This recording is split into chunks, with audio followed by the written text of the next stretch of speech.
Glórias sejam dadas ao Senhor Jesus Cristo para todos sempre. Amados irmãos, mais uma vez estamos online para cultuarmos ao Senhor Jesus, para prestarmos louvores ao nosso Deus e Salvador, agradecendo a Ele por tudo que Ele tem feito, certamente pelo muito que Ele ainda vai fazer em nossas vidas. E é sempre bom poder estar aqui com vocês, ainda que virtualmente, nessa distância que nos separa, mas tenho certeza que o Espírito que está aqui é o mesmo Espírito que está operando na sua casa, nesse momento, com a sua família, e Ele vai nos elevar a Deus, nesse momento de adoração ao seu nome. Vamos orar, pedindo que as bênçãos de Deus sejam derramadas sobre nós. Pai querido, Deus Santo e Todo-Poderoso, louvamos e bendizemos ao Teu nome, por mais uma vez estarmos na Tua casa, para prestarmos louvores ao Teu nome, para, ó Deus querido, prestarmos a adoração que é devida a Ti. Em nome de Jesus Cristo, vem, Santo Deus, operar com Teu Santo Espírito em cada momento nessa hora, através dos louvores que serão entoados ao Teu nome, através da Tua palavra que será aqui ministrada. Que vidas sejam edificadas, que vidas sejam transformadas, que vidas sejam resgatadas para a glória do Teu nome. Ó Pai querido, que possam pessoas serem tocadas nessa noite, e assim, meu Senhor, se voltarem de todo o coração para Ti. Traz sobre a Tua igreja um renovo, traz, ó Deus querido, nesse momento de dificuldade, um refrigério para os Teus filhos, e vem derramar a Tua bênção, ó Pai querido, sobre a Tua igreja, no nome santo do Senhor Jesus Cristo. Nós assim Te pedimos e Te agradecemos. Amém. Vamos louvar com muita alegria o nome do Senhor Jesus Cristo.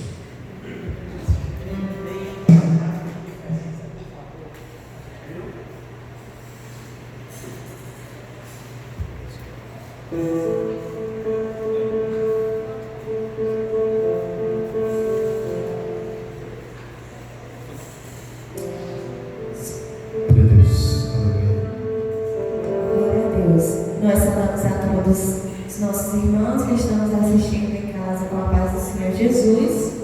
E vamos iniciar louvando o hino 243.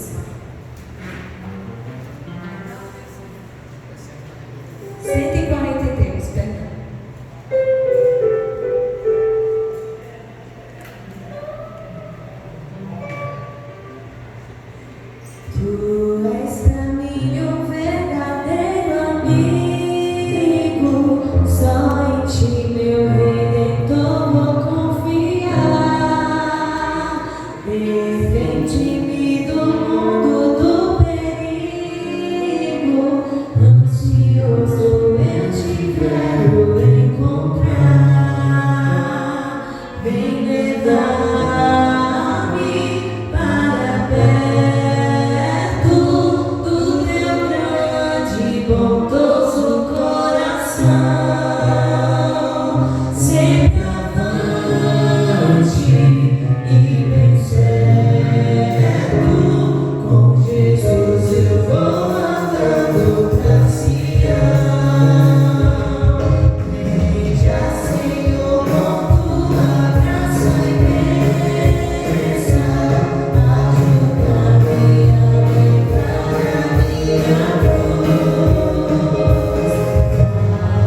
Senhor, estás comigo em todo tempo, fazendo-me feliz no sofrimento. Torna-me cada dia o teu sustento e graça pra cumprir teu mandamento. Sim, estás comigo.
Louvado seja o nome do nosso Deus, que em todo o tempo está conosco. Nunca nos desampara, nunca nos deixa só. Sempre está conosco nas mais difíceis jornadas, nos momentos mais tristes ou mais alegres da nossa vida. Ele está conosco em todo o tempo, suprindo todas as nossas necessidades, segundo o beneplácito da sua vontade.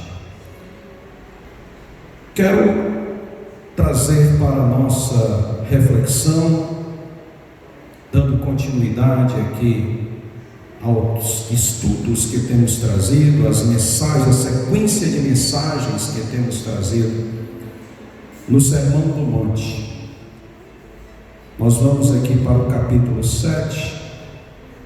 Nós já analisamos alguns versículos desse capítulo, até o versículo 12. Trouxemos duas mensagens nessas duas partes, capítulo 7, versículos 1 a 6 e versículos 7 a 12. E agora quero trazer para a nossa reflexão os versículos 13 ao 23. Mateus capítulo 7, versículos 13 até o 23. Chegando assim quase ao final deste capítulo 7 de Mateus. Assim nos diz a palavra do Senhor: entrai pela porta estreita, porque larga é a porta e espaçoso o caminho que conduz à perdição, e muitos são os que entram por ela. E porque estreita é a porta e apertado o caminho que leva à vida, e poucos há que a encontrem.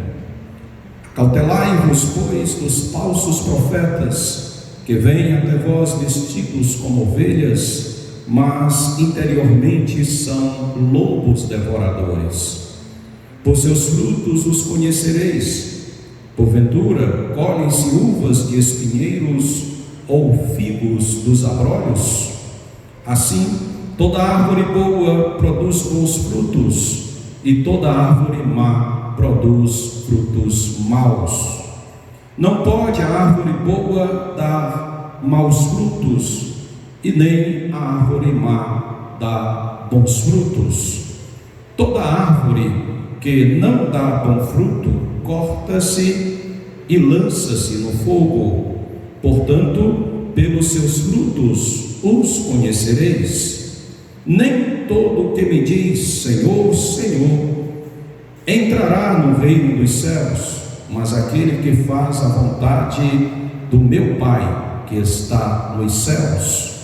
Muitos me dirão naquele dia: Senhor, Senhor, não profetizamos nós em teu nome, e em teu nome não expulsamos demônios, e em teu nome não fizemos muitas maravilhas?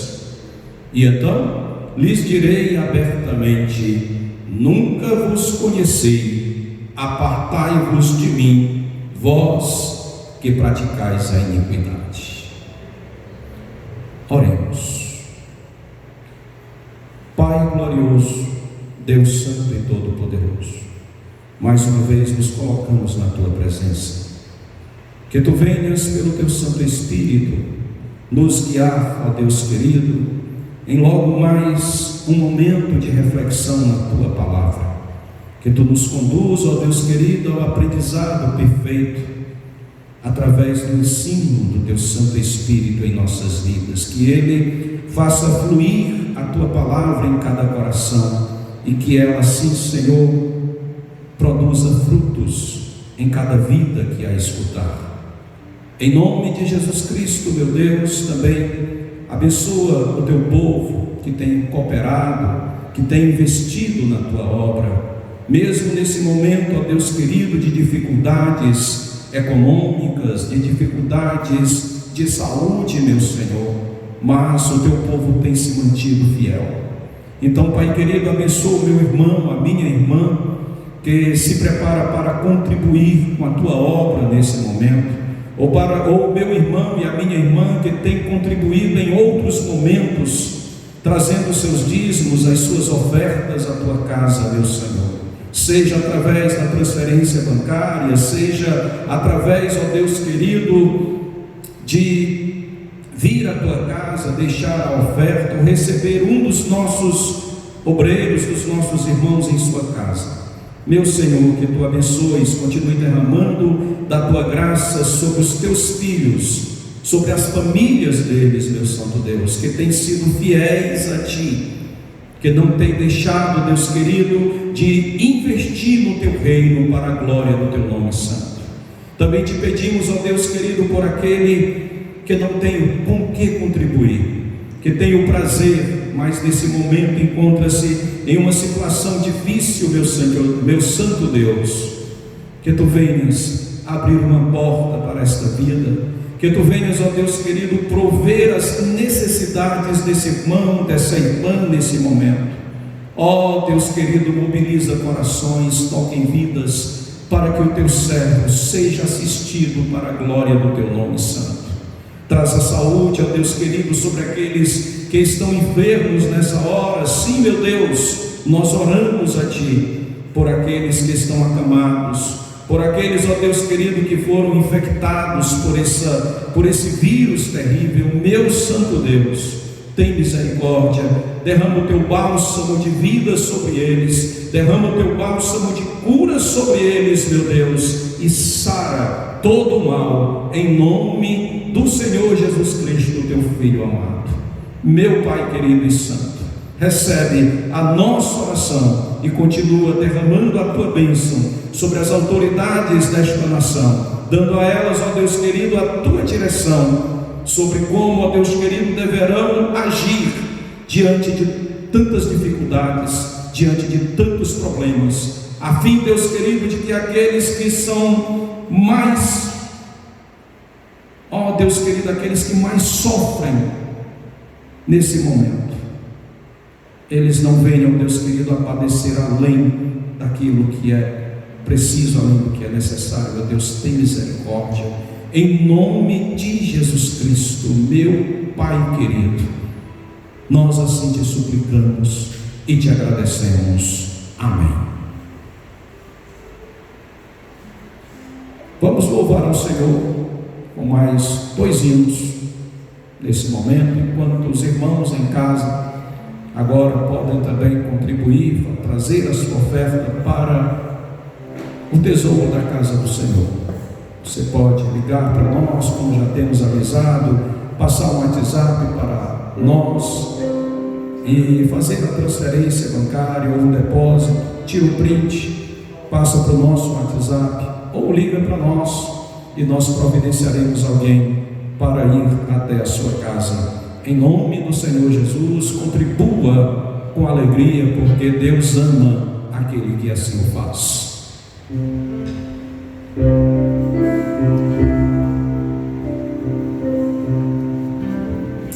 Glória a Deus.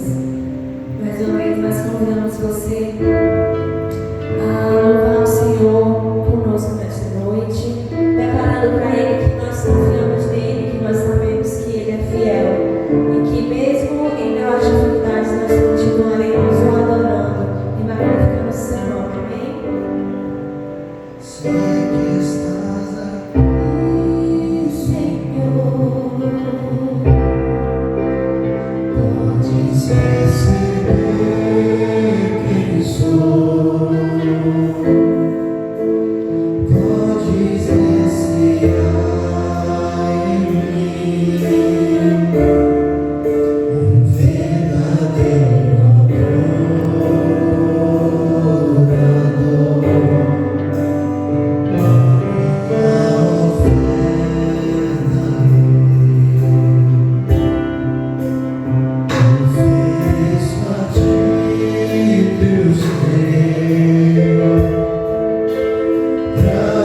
sabemos que nosso Deus é um Deus fiel e é um Deus que se faz presente em nossas vidas. Ele diz que há esperança para a árvore cortada, desarraigada, que ao cheiro das águas ela brotará e os seus frutos não cessarão.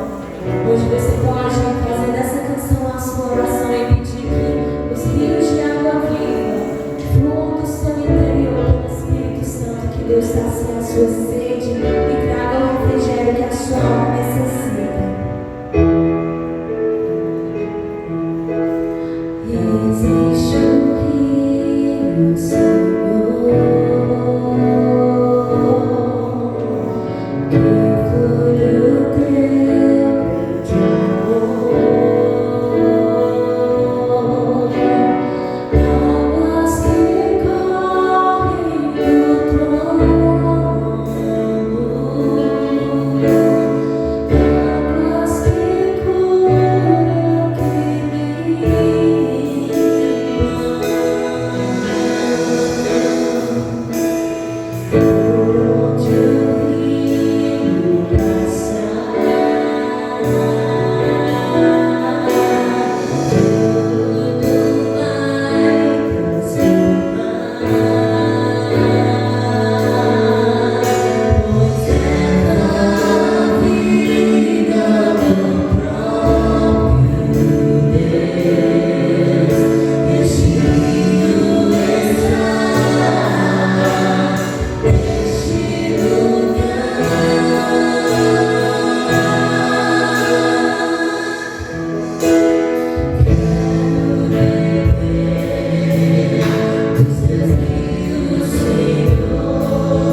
Louvado seja Deus.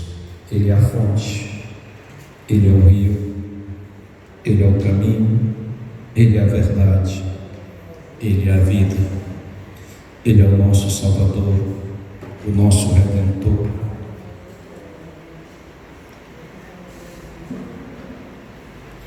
Louvado seja Deus. Meu amado irmão, minha amada irmã, começamos a nossa reflexão essa noite com uma das perguntas mais importantes que alguém poderia lhe fazer: você é cristão? Eu não estou perguntando se você se considera cristão, se quando o censo chega à sua casa e você responde que é cristão, mas se verdadeiramente você é cristão. Você sabe o que significa ser cristão? Porque, de acordo com as próprias palavras de Jesus, no texto que temos lido em Mateus 7, 13 até o 23, há muitas pessoas que se consideram cristãs, mas não são cristãs. Em outras palavras, o que Jesus está nos dizendo aqui é que existem cristãos genuínos e existem cristãos que são cristãos apenas no nome, mas não são cristãos de verdade. Então a pergunta é: qual deles é você? E essa é uma pergunta importante porque tem a ver com o seu destino. O cristão, ele tem um destino diferente do não cristão, e o não cristão, logicamente, tem um destino diferente do cristão. E nessa sessão, Jesus fala justamente sobre o destino do cristão, nessa sessão que lemos. E aqui nessa sessão sobre o destino do cristão, Jesus nos ensina 3 coisas sobre o cristianismo genuíno, sobre o verdadeiro cristianismo. Primeiro, ele nos diz que o cristianismo genuíno começa com uma verdadeira conversão. A seguir, ele diz que o cristianismo genuíno produz uma vida frutífera.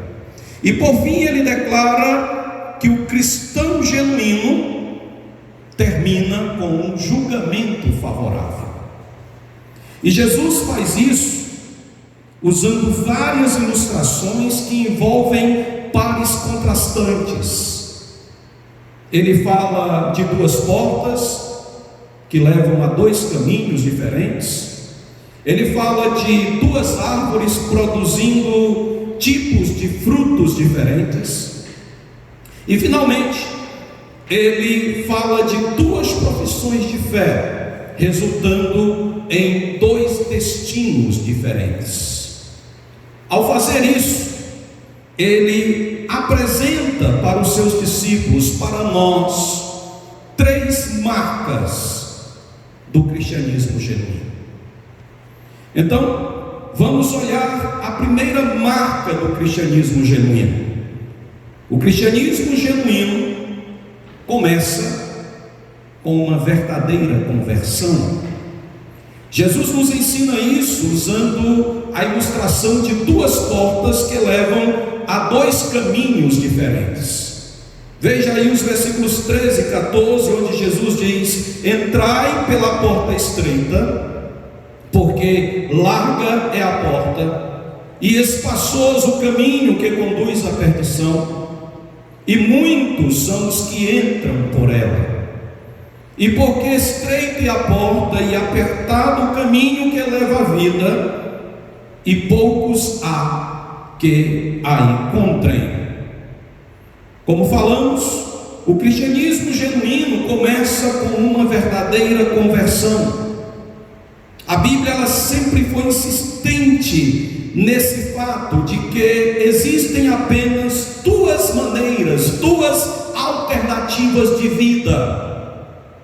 Assim, nós podemos ver esses dois caminhos aqui mencionados por Jesus serem referidos por diferentes nomes no Antigo Testamento.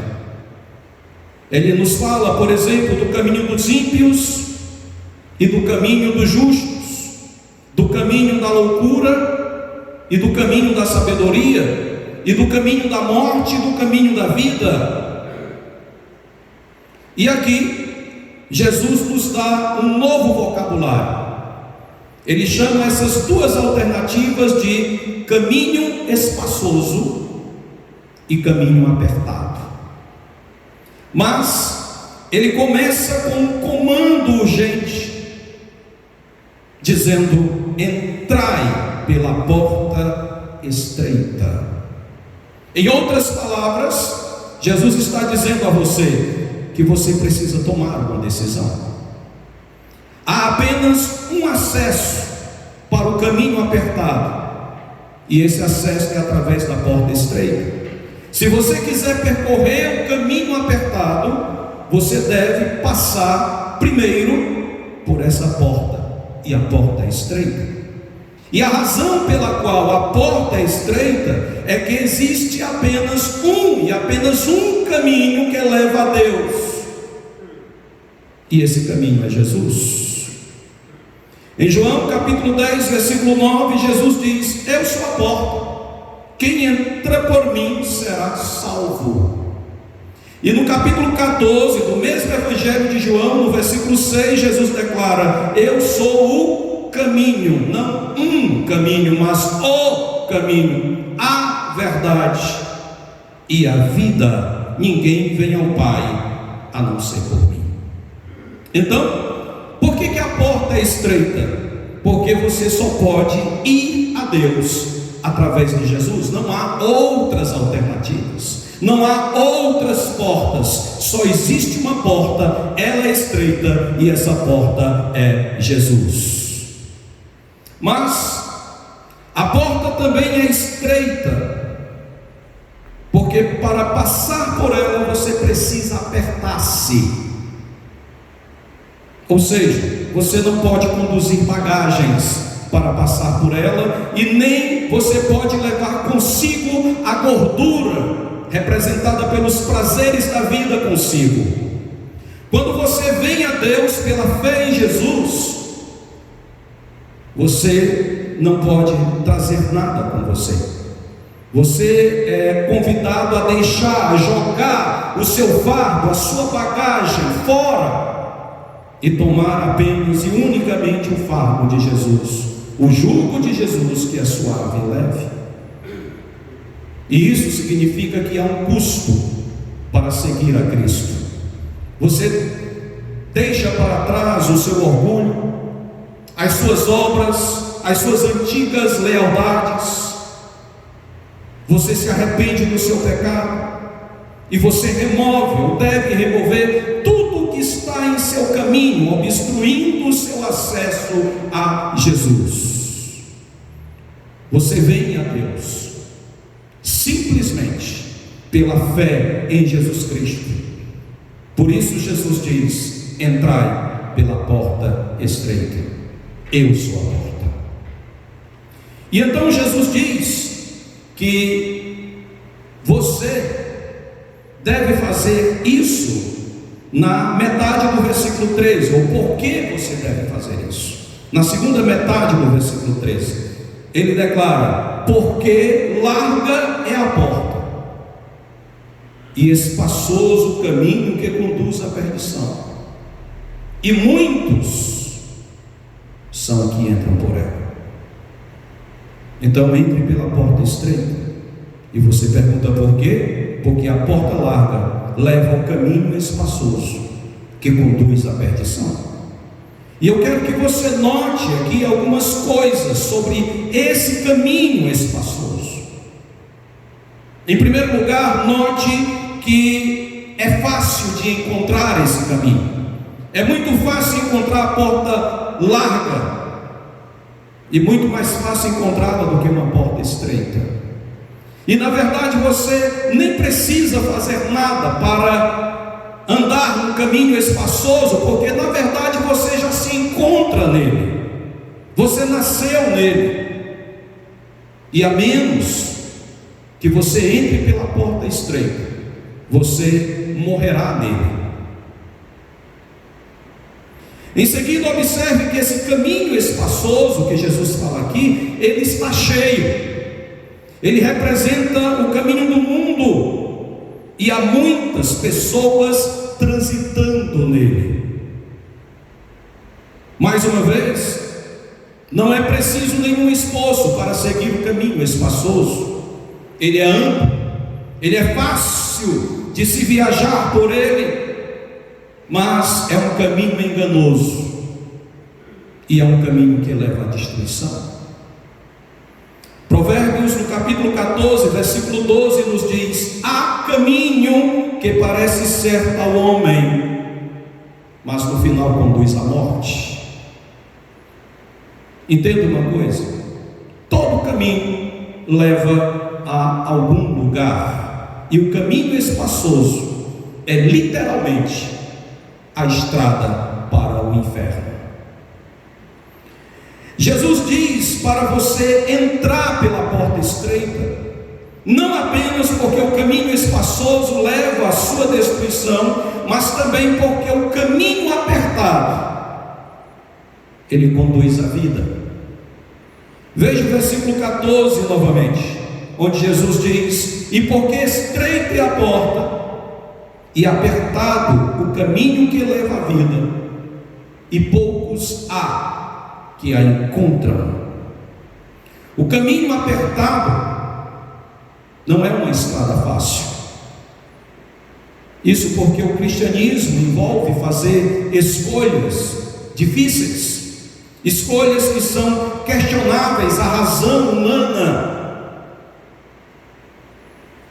Você deve primeiro negar a si mesmo. Você deve tomar a sua cruz e estar pronto para morrer por Jesus Cristo. Você tem que seguir a Jesus. E Jesus ainda disse que, além de você negar-se, além de você tomar a sua cruz para poder segui-lo, você ainda seria perseguido. No mundo tereis perseguição, tende bom ânimo.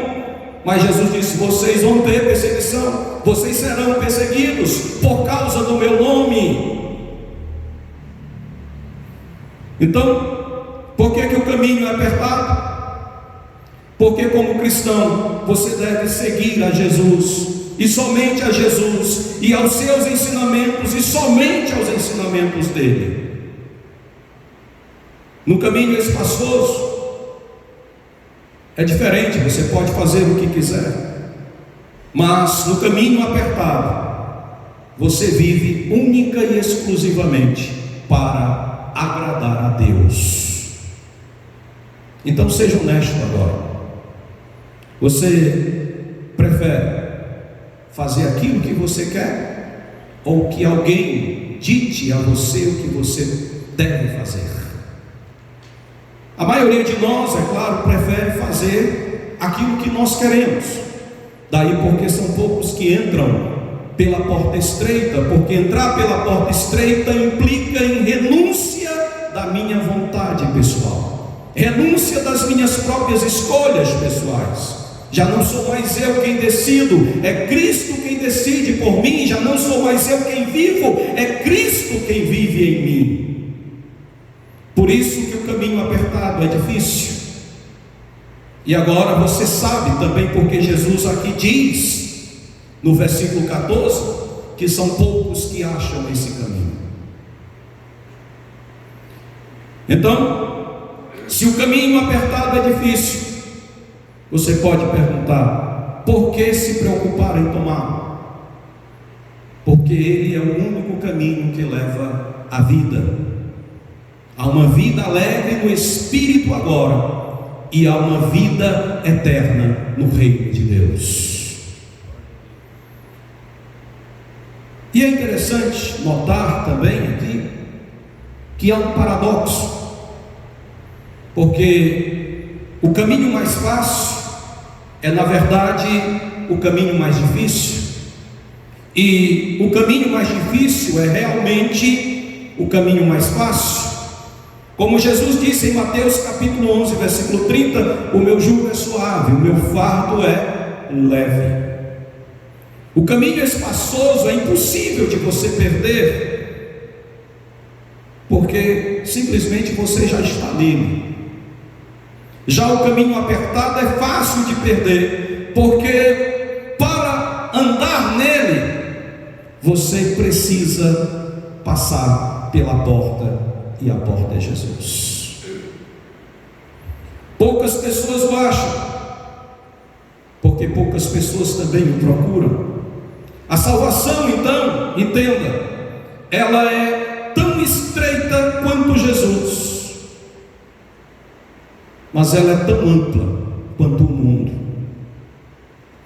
Ou seja, o que eu estou dizendo é que você pode ser salvo somente através de Jesus e por mais ninguém. Só Jesus salva. Ainda assim, todos aqueles que vierem a Jesus, sem exceção, serão salvos por Ele. Os ensinamentos de Jesus sobre o caminho apertado e sobre o caminho espaçoso mostram que você não pode olhar para a maioria das pessoas para determinar aquilo que é certo e o que é errado. Nós ouvimos muita conversa sobre estar do lado certo da história, caminhar com a multidão. A voz do povo é a voz de Deus. Mas a questão é: e se o lado certo da história estiver do lado errado da eternidade? Jesus diz, novamente, repetindo aqui o versículo 14: porque estreita é a porta e apertado o caminho que leva à vida, e poucos há que a encontrem. Algumas pessoas leem essa passagem e ficam a se questionar se Jesus está dizendo aqui que somente algumas pessoas serão salvas, já que poucos são aqueles que encontram a porta estreita. Poucos são os que andam pelo caminho apertado. E eu quero dizer a você que é difícil dizer a partir das Escrituras Sagradas, porque nós temos versículos como esse na Bíblia que dizem que há apenas alguns no caminho da vida. E nós, ao mesmo tempo, também temos outras passagens na Bíblia que falam sobre uma multidão de salvos, como Apocalipse capítulo 7, João vê uma grande multidão que lavou as suas vestes no sangue do Cordeiro, e agora tem as vestes embranquecidas pela justiça de Cristo. Temos outras passagens que diz que Deus não quer que ninguém se perca, mas que todos venham ao arrependimento. Por isso Ele é longânimo para conosco. Temos ainda Mateus capítulo 8, versículo 11, onde Jesus diz que muitos virão do Oriente e do Ocidente e assentar-se-ão à mesa com Abraão, com Isaque e com Jacó no reino de Deus. Em Lucas 13, quando os discípulos de Jesus perguntaram se apenas algumas pessoas seriam salvas, Jesus, Ele nunca lhes deu uma resposta direta, mas Ele deu uma exortação dizendo: porfiai por entrar pela porta estreita, se esforce para entrar por ela. Em outras palavras, Jesus disse que não se preocupe com quantos serão salvos. Em vez disso, examine se você é um salvo, verifique se a sua vida condiz com esse nível de salvação requerido aqui por Jesus, e então, é claro, compartilhe esse evangelho que você abraça, que você defende acima de tudo que você vive, com aqueles que ainda não conhecem esse evangelho. Eu sei que você já ouviu um ditado que diz que todos os caminhos levam ao céu, ou todos os caminhos levam a Deus. a realidade é bem outra. A verdade é que todas as portas levam ao inferno, à exceção de uma dessas portas. Você precisa entrar pela porta estreita, você precisa entrar através de Jesus. Só existe esse caminho. Todos os outros levam à perdição. Somente o caminho Jesus te leva à vida eterna com Deus. O cristianismo genuíno, portanto, começa com uma verdadeira conversão. Não importa se você se tornou um cristão quando criança, quando adulto, se você nasceu em um lar cristão, todos devem, sem exceção, tomar uma decisão de seguir unicamente a Jesus Cristo. Então, esse é o nosso primeiro princípio essa noite. O cristianismo genuíno começa com uma verdadeira conversão. Em segundo lugar, o cristianismo genuíno produz uma vida frutífera. Jesus pega esse segundo princípio e aplica aos falsos profetas ou falsos mestres em primeiro, e depois às pessoas em geral. Antes de tudo, ele aplica aos falsos profetas no versículo 15, quando diz: acautelai-vos, porém, dos falsos profetas, que vêm até vós vestidos como ovelhas, mas interiormente são lobos devoradores. Jesus, note bem, ele nos dá aqui duas razões neste versículo porque devemos prestar atenção aos falsos profetas. Primeiro, porque eles são perigosos. Cuidado com os falsos profetas de Jesus. Eles são lobos devoradores. Segundo, eles são enganosos. Eles se parecem com ovelhas, mas não são ovelhas. Eles são perigosos porque podem desviar você da verdade. E como nós acabamos de ver, escolher o caminho errado nessa vida é desastroso para o homem. E então eles são enganosos também, porque eles parecem ser verdadeiros. Eles desempenham bem esse papel, mas na realidade são lobos em peles de cordeiro. Os falsos profetas do Antigo Testamento eram aqueles que diziam falar em nome de Deus, mas na verdade estavam falando em seu próprio nome, ou em nome de quem lhes pagava mais. Eles barganhavam com a palavra de Deus. E Deus diz sobre eles em Jeremias capítulo 23, versículos 21 e 22: não mandei esses profetas, contudo eles foram correndo. Não lhes falei, contudo eles profetizaram. Mas se estivessem estado no meu conselho, então teriam feito o meu povo ouvir as minhas palavras, e teriam feito voltar do seu mau caminho e da maldade das suas ações. Existem muitos profetas e muitos ensinamentos por aí. Existem muitas igrejas, muitos grupos religiosos, muitas transmissões de rádio, de TV, de internet. Então a questão é: a quem você está escutando? Como você sabe discernir quem é genuíno e quem é falso? E Jesus nos dá a dica aqui. Ele diz que você reconhecerá e discernirá o genuíno do falso pelos seus frutos. Você reconhecerá o falso profeta pelos frutos que ele produz. Veja o versículo 16: por seus frutos os conhecereis. Porventura colhem-se uvas de espinheiros, ou figos nos abrolhos. Portanto, os falsos profetas, eles se revelam pela sua vida e pelos seus ensinamentos. E aqui está algumas coisas importantes que você deve identificar no falso profeta. Se eles, em primeiro lugar, não pregam a Cristo como o único caminho da salvação, se eles dizem que há outro caminho, outro meio que não seja Cristo, eles são falsos profetas. Se eles não pregam a Bíblia como a única palavra de Deus revelada, normativa de fé e de prática para o crente, eles são falsos profetas.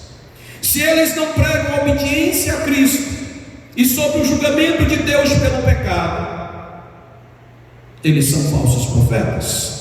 E se eles não vivem em obediência aos mandamentos de Jesus, até falam de Jesus, mas não vivem em obediência a Jesus, eles são falsos profetas. Basicamente, olhe para a mensagem deles e depois olhe para a vida deles.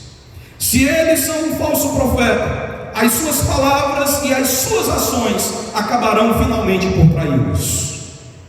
Certamente a melhor maneira de se proteger contra os falsos profetas ou falsos mestres ainda é estudar a palavra de Deus. Quanto mais você conhece da palavra, menos você será enganado por aqueles que se dizem de Deus e não são.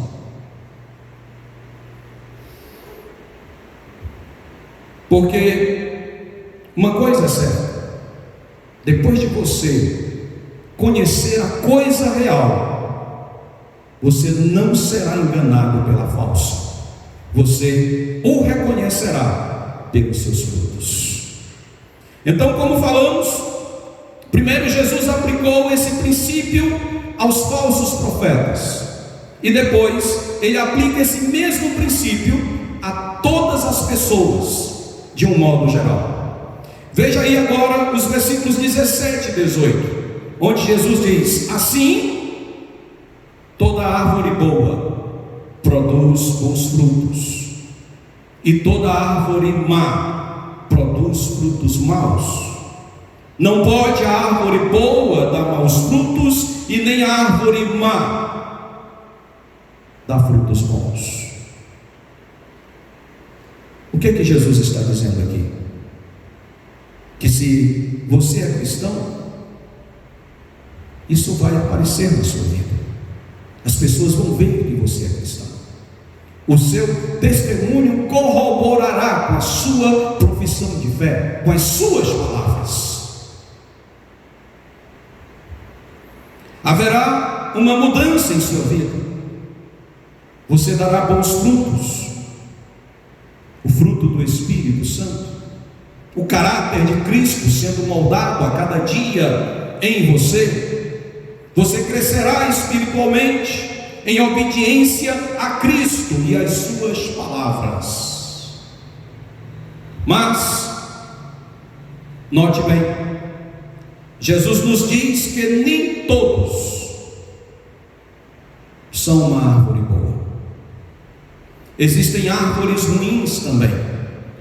Nos versículos 19 e 20, Jesus diz: toda árvore que não dá bom fruto, corta-se e lança-se no fogo. Portanto, pelos seus frutos os conhecereis. Jesus usa aqui as mesmas palavras que João Batista havia usado em Mateus capítulo 3 e versículo 10, quando ele advertiu ao povo que iam procurá-lo acerca do julgamento vindouro de Deus sobre eles. A árvore que não produz bons frutos será cortada e lançada no fogo. Então a pergunta aqui é: você está dando bons frutos para Deus em sua vida? Você está vivendo para Jesus? Você está crescendo em sua fé? Se isso não está acontecendo em sua vida, é melhor você examinar a sua salvação. Você entrou pela porta estreita. Você está andando no caminho apertado. Lembre-se, o cristianismo genuíno produz uma vida cheia de frutos. Devemos procurar bons frutos naqueles que nos ensinam a palavra de Deus, e devemos procurar bons frutos em nossa própria vida. E assim estamos no caminho genuíno, e assim estamos tendo sobre nós a marca do verdadeiro cristianismo. Falamos aqui que o cristianismo genuíno começa com uma verdadeira conversão. Depois falamos que o cristianismo genuíno produz uma vida frutífera. E finalmente, eu quero lhes dizer que o cristianismo genuíno termina com um julgamento favorável. Vimos as duas portas que levam aos dois caminhos diferentes. Vimos as duas árvores produzindo dois tipos diferentes de frutos. E agora, Jesus nos apresenta duas profissões de fé, resultando em dois destinos completamente diferentes. Ele começa com o destino do verdadeiro cristão, o verdadeiro destino do cristão. A pessoa que professa a fé e faz a vontade do Pai de Jesus entrará no reino dos céus. Isso é inquestionável. Você professou a fé em Cristo, você faz a vontade do Pai de Jesus, você entrará no reino dos céus. Veja o versículo 21. Nem todo o que me diz Senhor, Senhor entrará no reino dos céus, mas aquele que faz a vontade do meu Pai que está nos céus. E eu quero que você observe aqui uma coisa interessante nessa passagem, que Jesus não chama Deus de o Pai e nem de o nosso Pai. Antes ele diz o meu Pai. Anteriormente Jesus nos ensinou a orar dizendo Pai nosso que estás no céu, mas aqui Jesus chama Deus de meu Pai que está no céu, porque Jesus é o Filho de Deus e ele tem um relacionamento único com Deus, o Pai. E Jesus diz que apenas a pessoa que faz a vontade do meu Pai que está no céu entrará no reino dos céus. Então a pergunta aqui é: qual é a vontade de Deus?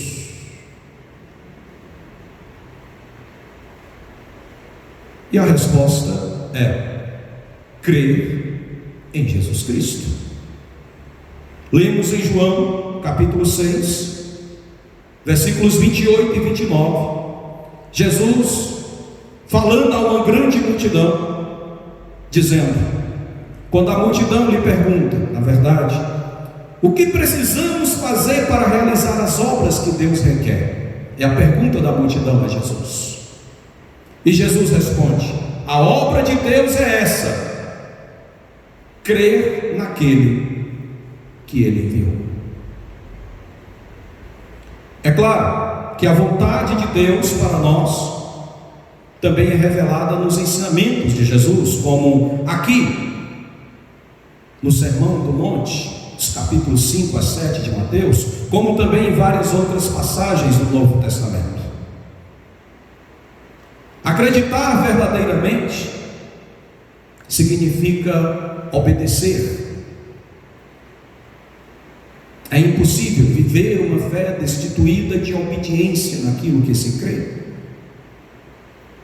porque nós não vivemos de acordo com aquilo que professamos crer, mas de acordo com aquilo que verdadeiramente cremos. E isso significa que você não pode escolher qual mandamento de Jesus você vai obedecer e qual mandamento de Jesus você vai deixar de lado, porque se você ama Jesus, você obedecerá os seus mandamentos sem exceção. Não é que você seja salvo por suas obras ou por sua obediência, mas se verdadeiramente você estiver salvo, você vai procurar viver em obediência aos mandamentos de Jesus. A pessoa que professa a fé em Jesus e faz a vontade do Pai de Jesus, essa entrará no reino dos céus. Não tem erro, não tem engano, é a promessa de Jesus. No entanto, a pessoa que professa fé como cristão, que se diz